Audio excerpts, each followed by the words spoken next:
Israel's Prime Minister Netanyahu defends controversial Polish Holocaust law. Israel's Prime Minister Benjamin Netanyahu has faced fierce criticism after supporting talks with Poland, and the adoption of a law banning tying Holocaust crimes to Poland as a nation, saying he listened to historians with great attentiveness, and will make sure they are given expression. Israel and Poland have come to terms regarding the controversial law banning placing blame for Holocaust crimes on Poland as a nation or its people, which immediately sparked huge criticism in Israel.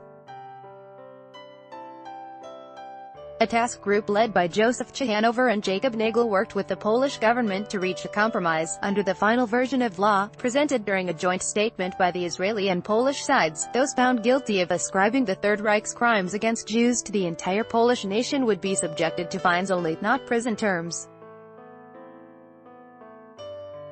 Israeli MP Tamar Zaberg bashed Netanyahu, calling the joint statement part of a disgraceful phenomenon in which Netanyahu and Likud have joined forces with anti-Semitic and neo-Nazi parties around the world.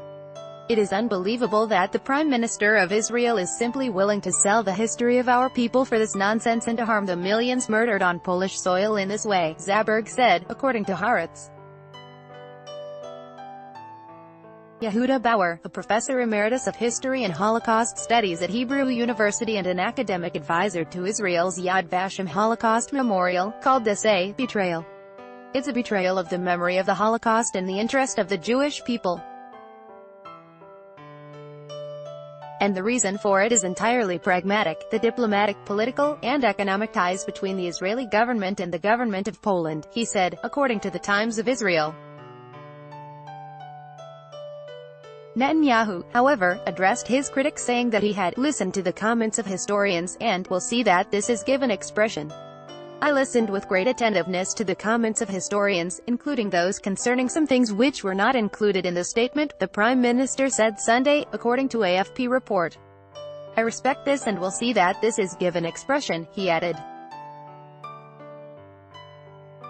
Netanyahu defended the compromise legislation, saying that the goal of securing freedom of research and discussion of the Holocaust was achieved.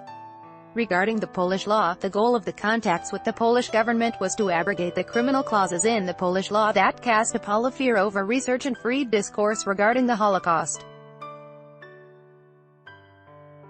This goal has been achieved, the Prime Minister said. According to some historians, many Poles, a majority, according to some, were unfriendly to Jews during the Third Reich era, and either killed Jews themselves or in some way assisted in the genocide. Despite there was a secret movement among many Poles to save Jews from being sent to Nazi death camps, critics of the new law argue that this group was representative of the actions of the overall population. Poles' assistance to Jews during the Holocaust was relatively rare, and attacks against and even the murder of Jews were widespread phenomena, Israel's Yad Vashem Holocaust Memorial says, according to the Times of Israel.